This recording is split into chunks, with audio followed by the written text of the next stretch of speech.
Assalamualaikum warahmatullahi wabarakatuh. Masih di Ternak Sukses Channel Bos bersama saya Agung di kandang sendiri di Godian Sleman, Yogyakarta. Hari Rabu 8 Februari 2023. Jam sebentar 7:45 Bos. Seperti biasa, kali ini saya akan membahas tips-tips atau trik mungkin beberapa hal yang membuat beda dari setiap kandang dan setiap pemiliknya. Ini saya update dulu. Ini alhamdulillah saya sudah 5 hari tidak menggunakan vitamin Bos setelah kemarin terjadi berak putih. Masih saya pantau apakah ada efek dari pemberian vitamin yang berlebihan atau tidak. Masih saya pantau Bos. Ini di Kolonia kemarin 88, sisa pakannya 0,13,5 ya, 0,491. Pagi ini 89. Nanti masih saya hitung di rumah. Ini saya tulis 88, tapi tadi ada yang kelewatan satu, kependam. Nanti saya tulis setelah saya hitung ulang di rumah. Yang di koloni B ini saya tulis 84, tapi ada yang kelewatan. Ada satu tempat yang biasa untuk bertelur saya kelewati tadi, ada 3 kalau nggak salah. Saya tulis 84, 87. Nanti kita hitung di rumah, saya tampilkan realnya yang A dan B telurnya. Oke, ini Bos, apa sih yang saya lakukan? Karena setiap peternak pasti memperlakukan bebeknya itu dengan cara yang berbeda-beda Bos. Kalau saya selalu memantau keadaan bebek saya selalu mengamati baik pakan, baik kondisi kandangnya, karena masing-masing peternak itu beda Bos. Walaupun pakannya sama-sama pakan jadi ataupun pakan yang nyampur sendiri, pasti kandangnya beda, tidak sama.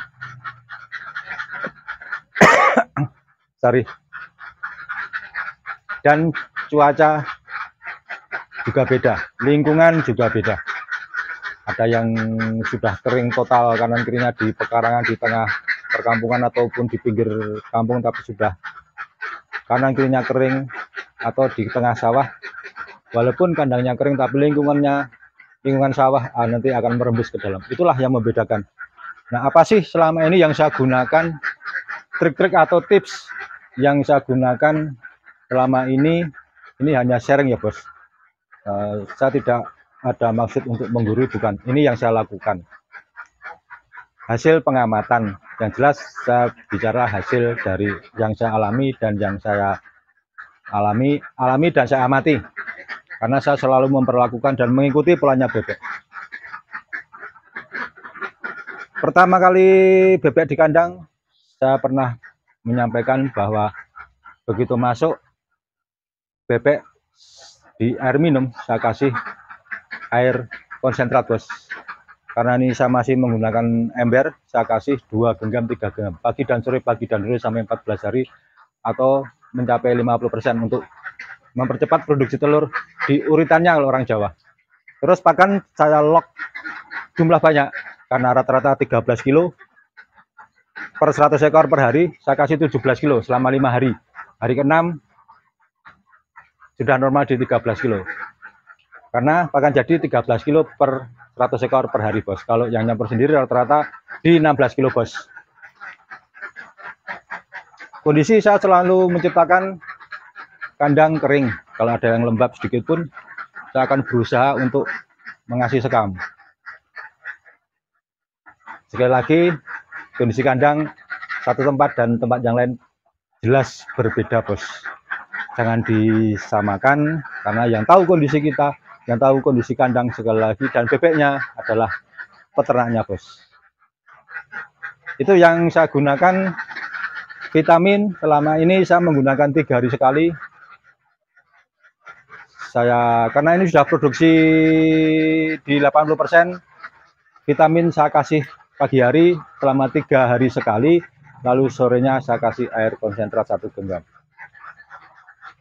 Sebelumnya, setelah mencapai di 50-60% telurnya, saya masih menggunakan rutin itu air sentratnya itu tiap pagi aja bos, pagi aja sampai mencapai di titik 70%, 80%, lalu saya stop, saya ganti vitamin paginya vitamin dan sorenya air konsentrat 1 genggam 2 genggam.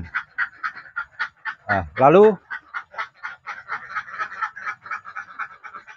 perkembangannya sempat kemarin ini yang di koloni B ini terjadi berak putih, saya kasih vitamin dan juga vitamin saya stop, amoxilin 3 hari berturut-turut 1 tablet untuk 25 ekor per 25 ekor 1 tablet yang saya gunakan. Vitamin saya stop selama 5 hari, beraknya sembuh. Tapi alhamdulillah saya pantau setelah saya stop vitamin, yang terjadi telur justru meningkat bos, dari 79, 80, 82, 86 dan 87 pagi ini di koloni B. Di koloni A 82, 85, 88, 89. Yang terakhir belum saya hitung ulang nanti di rumah. Nah itulah, ini masih saya amati perkembangan yang ada di kandang saya. Apakah pemberian vitamin yang berlebihan, apa itu kurang bagus untuk bebek, masih saya amati dan masih saya dalami. Sekali lagi, inilah yang terjadi pada kandang saya. Dan 5 hari yang lalu sebelum terjadi berak putih, kurang lebih 1 minggu ya, 1 minggu kurang, teman saya, tempat saya belajar pertama kali beternak bebek, datang ke kandang, ngasih tip lagi, ngasih trik. Yang air sentrat saya dapat dari Mas Munawar, peternak di Borobudur cukup besar, ribuan bos. Ngasih tip itu air sentratnya di air minum. Lalu Mas Daru ketika main ke kandang banyak mengupas soal pakan home industri, pakan nyampur sendiri, pakan pabrikan, berbagai merek dikupas. Tapi sayangnya tidak mau saya buat konten, hanya ngobrol, cukup panjang, sekitar 4 jam. Kandang, bagaimana yang bagus, kandang yang ideal, biar bisa bertelur dan produksi dengan baik, jangka yang panjang. Rata-rata 8-10 bulan itu pun tergantung pada kondisi kandang, kondisi pakan dan cuaca, dan bulan masuk di kandang bos. Gitu. Banyak sekali juga mengupas soal cuaca, kapan bebek masuk, lalu kondisi hujan itu perlakuan bagaimana, banyak dikupas. Dan memberi trik ngasih tangkai padi, atau kalau orang Jawa itu merang, saya tampilkan bos. Merang di 1 koloni itu dikasih 2-3 genggam ini ya, secukupnya lah, di salah satu sudut sudah saya terapkan. Setelah itu kok ada peningkatan. Nah ini masih saya amati juga. Setiap trik yang jelas tidak mengubah pakan dan mengubah settingan apapun, hanya sebagai tambahan aja. Trik-trik itu saya terapkan dan alhamdulillah ada peningkatan, masih saya amati. Karena ini ketika saya tanya, apa sih hubungannya mas? Dicoba saja. Nah ini karena pengalaman beliau dari 30 ekor sampai ke titik 1600.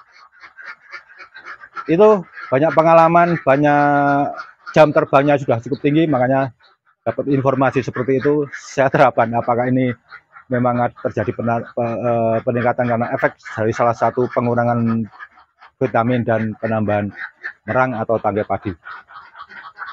Ketika saya tanya cuma gitu, nanti nek telurnya meningkat mas, ya gitu. Ternyata benar. Tapi apakah efek psikologinya pada bebek itu seperti itu? Tapi saya amati, saya kasih bebek itu senang, kayak mengembalikan bebek itu ke habitatnya.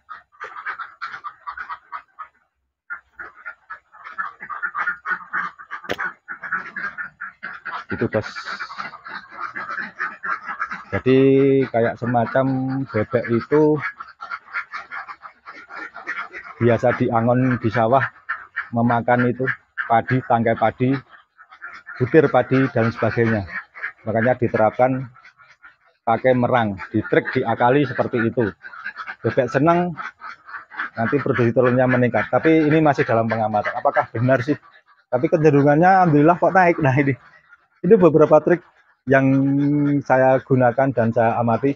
Tapi sekali lagi, setiap kondisi kandang, setiap lingkungan pasti berbeda-beda. Belum tentu yang saya gunakan, trik dan tips yang saya gunakan bisa cocok ataupun bisa berhasil diterapkan pada kandang di tempat lain. Saya kurang tahu. Yang jelas kita hanya berusaha apa yang dikasih dari senior saya terapkan. Karena saya masih belajar, saya masih banyak belajar di dalam ternak bebek ini. Karena ilmu selalu berkembang dan trik-trik itu selalu berkembang. Setiap peternak memiliki trik sendiri berdasarkan pengalamannya, bos. Bagaimana meningkatkan telur, bagaimana mengkondisikan kandang. Yang jelas hasilnya akan maksimal. Dan yang terbaik buat bebek kita lakukan. Sekali lagi, yang tahu kondisi bebek, yang tahu kondisi kandang, yang tahu lingkungan cuaca adalah peternak sendiri, bos. Tidak bisa disamaratakan. Itu. Terima kasih. Saya Agung. Jangan lupa subscribe, tambahkan komentar, nomor WA saya 081 961 5070. Saya Agung dari Godian Sleman, Yogyakarta. Terima kasih. Assalamualaikum warahmatullahi wabarakatuh.